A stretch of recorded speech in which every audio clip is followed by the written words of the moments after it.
ఈరోజు మనం hall effect అంటే ఏంటి, ఈ హాల్ ఫలితం తాలూకా అప్లికేషన్స్ అనువర్తనాలు ఏంటి అనేటటువంటి విషయం గురించి ఈరోజు నేర్చుకోవాలి. సో హాల్ ఎఫెక్ట్ అంటే ఏదైనా విద్యుదావేశం అనేటటువంటిది ఒక విద్యుత్ వాహకంలో ప్రయాణం చేస్తుంది అనుకోండి. అప్పుడు దానికి లంబ దిశలో అయస్కాంత క్షేత్రాన్ని కానీ అనువర్తింపజేసినట్లయితే ఆ వాహకం తాలూకా ఎదురెదురు తలాల మధ్య పొటెన్షియల్ తేడా ఏర్పడుతుంది అనేటటువంటి విషయాన్ని ఈహెచ్ అంటే ఎడ్విన్ హెచ్ హాల్ అనేటటువంటి సైంటిస్ట్ 1879లో కనుక్కోవడం జరిగింది. దీన్నే మనం ఏమంటామంటే హాల్ ఫలితము అంటాం.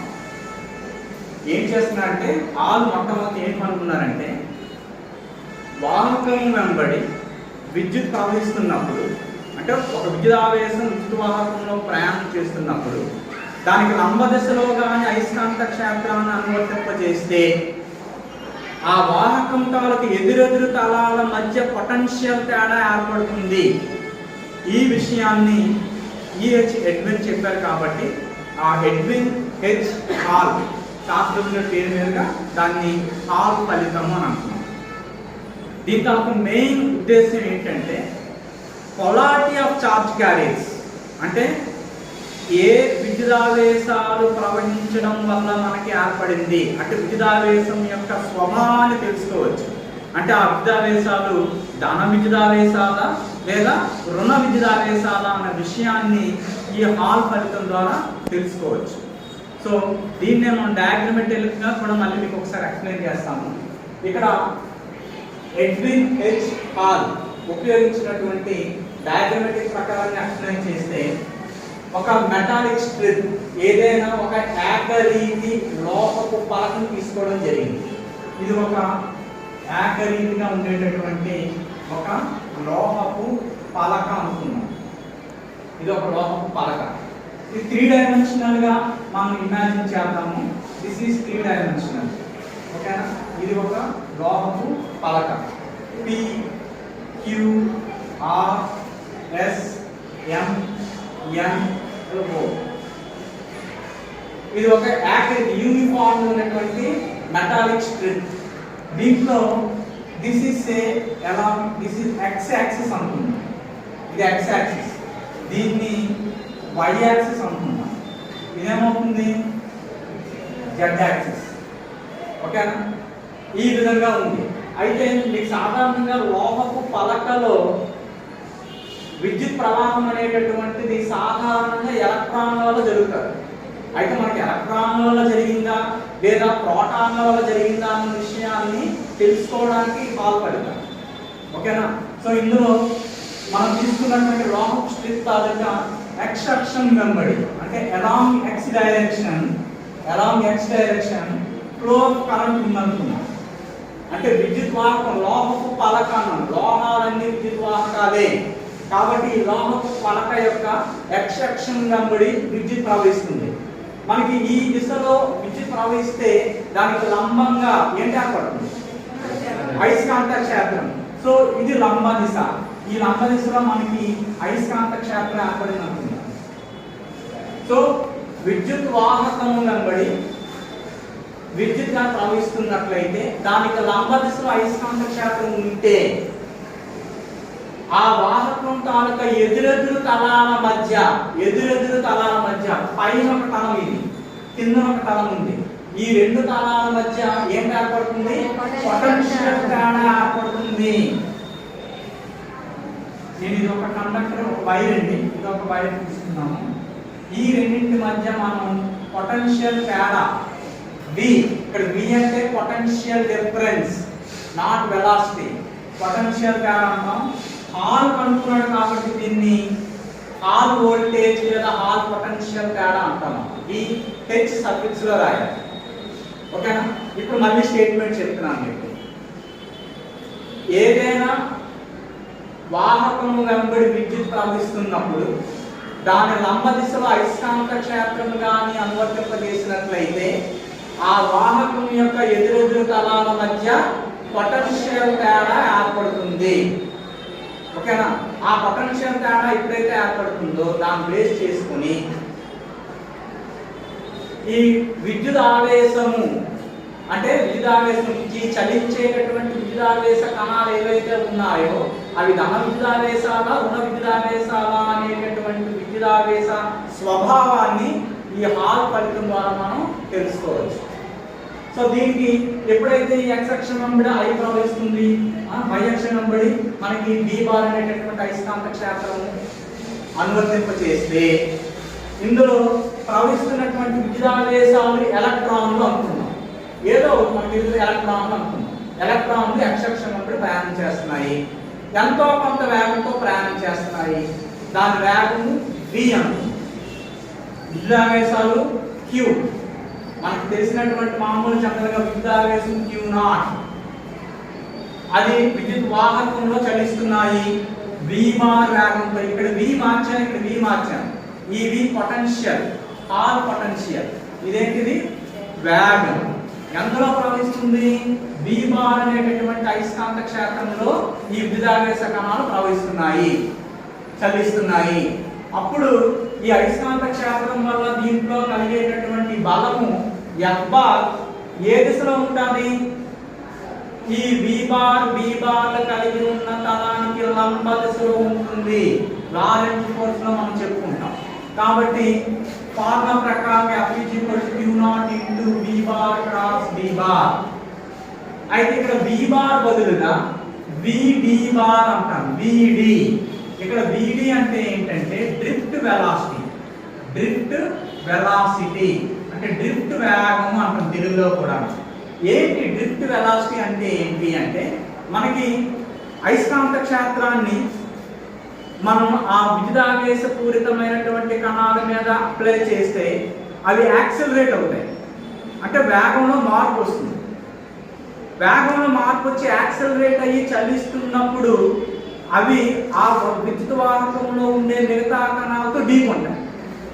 నిశ్చల స్థితిలో ఉంటే ఢీకొనడానికి అవకాశం లేదు. యాక్సిలరేట్ అవుతున్నాయి. ఎందుకు యాక్సిలరేట్ అవుతున్నాయి? మనకి పొటెన్షియల్ అయస్కాంత క్షేత్రాన్ని మార్చాము, అప్లై చేశాము. అందువల్ల యాక్సిలరేట్ అయ్యేవి. యాక్సిలరేట్ అయితే త్వరణీకృతం చెందాయి. త్వరణంతో చలిస్తున్నటువంటి విద్యుదావేశ కణాలు మిగతా కణాలతో ఏమవుతాయి? ఢీకొంటాయి. ఢీకొన్న ప్రతిసారి శక్తిని కోల్పోతాయి. అలా శక్తిని కోల్పోయిన అనేటటువంటిది కంటిన్యూస్గా అలాగా అంటే త్వరణీకృతం చెందుతున్నప్పుడు ఎక్కువ త్వరణంతో అలా పెరగడం అనేటటువంటి జరగదు కంటిన్యూగా. It is not possible continuously. Why? Because they are collide with each other and also with the other particles. అందువల్ల ఏమవుతుంది? అవి మిగతా కణాలతో ఢీకొనడం వల్ల ఢీకొన్న ప్రతిసారి శక్తిని కోల్పోతాయి. కోల్పోయి ఫైనల్ గా ఒక టైంకి వచ్చేసరికి they can attain a constant velocity, ఒక స్థిరమైన వేగాన్ని పొందుతాయి. ఆ స్థిరమైన వేగాన్ని మనం డ్రిఫ్ట్ వేగం. మళ్ళీ చెప్తున్నాను, మనం తీసుకున్న వాహకంలో చాలా రకాల కణాలు ఉంటాయి. ఎప్పుడైతే అయస్కాంత క్షేత్రాన్ని లంబ దిశలో మనం అప్లై చేసామో అవన్నీ త్వరణీకృతం చెందుతాయి. త్వరణీకృతం చెందుతుంటే వేగంలో మార్పు పెరిగిపోయి త్వరణం పెరిగిపోతూ ఉంటుంది అని మనం అనుకుంటాం.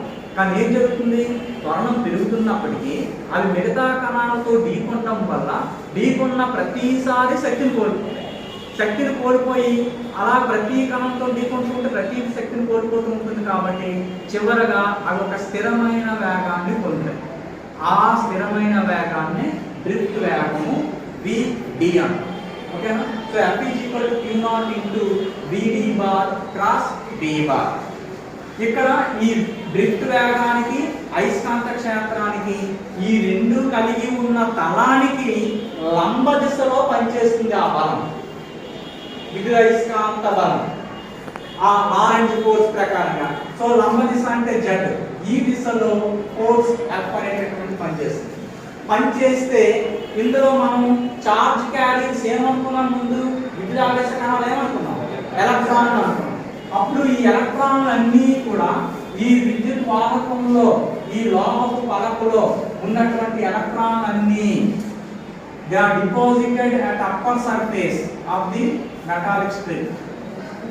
ఆటోమేటికల్లీ పాజిటివ్ చార్జెస్ అన్నీ ఏమవుతాయి? డౌన్వర్డ్ డైరెక్షన్ కింద ఉంటాయి. సో ఈ విధంగా మనకి ఎలక్ట్రాన్లు కానీ విద్యుత్ వాహకం వెంబడి ప్రయాణం చేస్తున్నప్పుడు అయస్కాంత క్షేత్రాన్ని లంబ దిశలో కానీ అప్లై చేస్తే ఆ రెండు కలిగి ఉన్న తరానికి లంబ దిశలో బలం పనిచేస్తుంది కాబట్టి ఆ చార్జ్ క్యారీస్ నెగిటివ్ అయితే నెగిటివ్ వస్తాయి అప్పర్ సర్ఫేస్. ఒకవేళ చార్జ్ క్యారీస్ పాజిటివ్ అయ్యాయి అనుకోండి అంటే రంధ్రాలు లేదా ప్రోటాన్లు అయితే అవి పైకి వస్తాయి. మనం ఎలక్ట్రాన్ అనుకున్నాం కాబట్టి ఎలక్ట్రాన్లు అన్ని పైకి వచ్చాయి, కింద వైపు వచ్చాయి ధనావేశాలు వచ్చాయి. సో ఈ విధంగా రెండు ఒకదానికొకటి సెపరేట్ చేయబడ్డాయి. ఎప్పుడైతే ఏర్పడిందో ఈ రెండింటి మధ్య పొటెన్షియల్ తేడా ఏర్పడింది. ఆ పొటెన్షియల్ తేడాని మనం హాల్ పొటెన్షియల్ అని అంటాం. BH తో సూచిస్తాం. ఓకేనా? సో ఈ రెండు పలకలు పై పలకి కింద పలకి మధ్య దూరం, ఈ దూరం ఈ పై పలకి కింద పలకి మధ్య దూరం స్మాల్ d అనుకుంటాం. అలాగే ఇక్కడ నెగిటివ్ చార్జ్ క్యారియర్స్ ఉన్నాయి, ఇక్కడ పాజిటివ్ ఉంది. నెగిటివ్ టు పాజిటివ్, నెగిటివ్ నుంచి పాజిటివ్ కి విద్యుత్ క్షేత్రం, ఇక్కడ విద్యుత్ క్షేత్రం అనేటటువంటిది రెండింటి మధ్య క్రియేట్ అవుతుంది.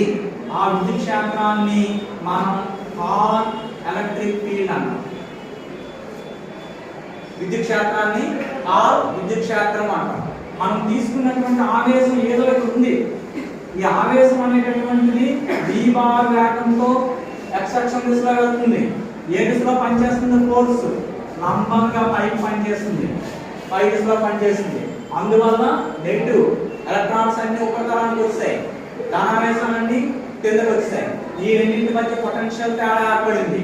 ఈ రెండింటి మధ్య విద్యుత్ క్షేత్రం EH ఏర్పడింది. ఓకేనా? సో Q0 అనేటటువంటి ఆవేశం తీసుకుంటే ఫోర్స్ FPG అప్పుడు ఏమవుతుంది? Q0 into E bar. విద్యుత్ క్షేత్రం E బార్ అయితే Q0 విద్యావేశం తీసుకుంటే ఫోర్స్ FPG Q0 E అవుతుంది. అయస్కాంత క్షేత్రం తీసుకునేటప్పుడు FPG Q0 into VD bar plus B bar అయింది. అంతేనా? అయితే ఎప్పుడైతే మనం ఇది అప్లై చేసామో మనకి ఈ లంబంగా ఇది పనిచేయడం వల్ల చార్జ్ క్యారియర్స్ అన్ని పైకి వస్తున్నాయి. ఇలా రెండు సెపరేట్ అయిన తర్వాత మనకి ఇక్కడ ఒక విద్యుత్ క్షేత్రం ఏర్పడింది. ఈ విద్యుత్ క్షేత్రం ఏం చేస్తుందంటే drift of the charge taluka drift ని సమతుల్యం చేస్తుంది, అంటే అపోజ్ చేస్తుంది. అంటే ఇది పెంచుతుంది, ఇది తగ్గిస్తుంది. అంటే ఏం చేస్తుంది? ఈ Q0E అలాగే Q0 into VD bar plus B bar ఇవి రెండు కూడా సమతుల్యం చెందితేనే మనకు అక్కడ డ్రిఫ్ట్ వెలాసిటీ పడి ఈ హాల్ పొటెన్షియల్ తేడా అనేటటువంటి వస్తుంది. ఓకేనా? సో దీన్ని మనం A bar plus B bar ఇక్కడ AB sin ఇవన్నీ రాస్తాము. మనం ఇక్కడ ఏమంటున్నాం? సమతుల్యం చెందాలి అంటున్నాం. సమతుల్యం చెందడం అంటే ఏంటి? Q0 into E bar is equal to Q0 into VD bar plus B bar. ఇక్కడ ఎందుకు సమతుల్యం చెందుతుంది అంటున్నాను? ముందు మనం అయస్కాంత క్షేత్రాన్ని విద్యుత్ ఆవేశాలు చలించే విద్యుత్ వాహకానికి లంబ దిశలో పనిచేస్తే ఆ రెండింటికి లంబ దిశలో ఫోర్స్ లారెంజ్ ఫోర్స్ పనిచేస్తుంది. ఆ ఫోర్స్ వల్ల ఈ చార్జ్ క్యారియర్స్ సెపరేట్ అవుతున్నాయి. దాని వల్ల మనకు విద్యుత్ క్షేత్రం ఏర్పడుతుంది. ఈ విద్యుత్ క్షేత్రం దాన్ని తుల్యం చేస్తుంది. కాబట్టి Q0 Q0 into VD bar plus B bar. So ఈ రెండింటిలో Q0 ఉంటే మనకి ఏమొస్తుంది? E bar drift velocity cross magnetic field, applied magnetic field or magnetic induction. ఓకేనా? సో దీన్ని మనం పరిమాణాత్మకంగా రాస్తే, పరిమాణాత్మకంగా అంటే ఏంటి? మనకి ఆ రెండింటి మధ్య యాంగిల్ θ 0 అయిపోతే 0 అయిపోతుంది. θ 90 అయినప్పుడు మాత్రమే పనిచేస్తుంది కదా. సో దాన్ని పరిమాణాత్మకంగా రాస్తే అప్పుడు E bar VD bar plus B bar బదులుగా మనం ఏం చేస్తామంటే E bar VD into B cross ఇది మామూలుగా E ఇక్కడ E బదులుగా మనం ఏమనుకోవచ్చు? EH electric field applied on electric field. అక్కడ ఏర్పడినటువంటి all electric field EH VD into B. Okay? So ఈ విధంగా మనకి EH వాల్యూ వచ్చింది. అయితే ఇక్కడ డ్రిఫ్ట్ వెలాసిటీ ఉంది. డ్రిఫ్ట్ వెలాసిటీకి current density denoted by the letter small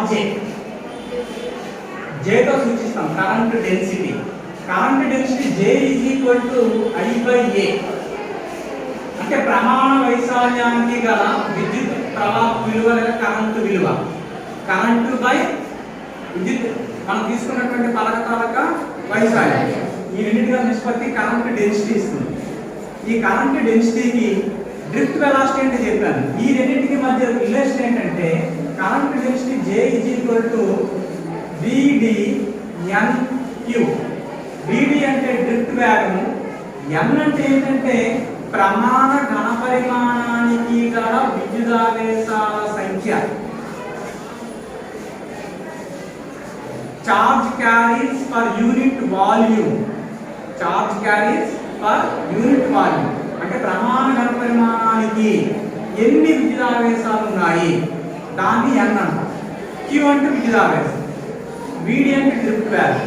so దీన్ని J ఈక్వల్ టు Vd కి NQ అయితే దీని నుంచి drift velocity is equal to J by NQ అవుతుంది. J బై NQ ఈ విలువను తీసుకొచ్చి ఇక్కడ ప్రతిక్షేపించామనుకోండి, ఆల్ విద్యుత్ క్షేత్రము EH is equal to Vd. Vd అంటే J బై NQ ఇంటూ ఏముంది V బార్ అంటే అయస్కాంత క్షేత్రం. ఇందులో that implies all electric field EH is equal to దీన్ని 1/NQ into J into V bar రాస్తాం.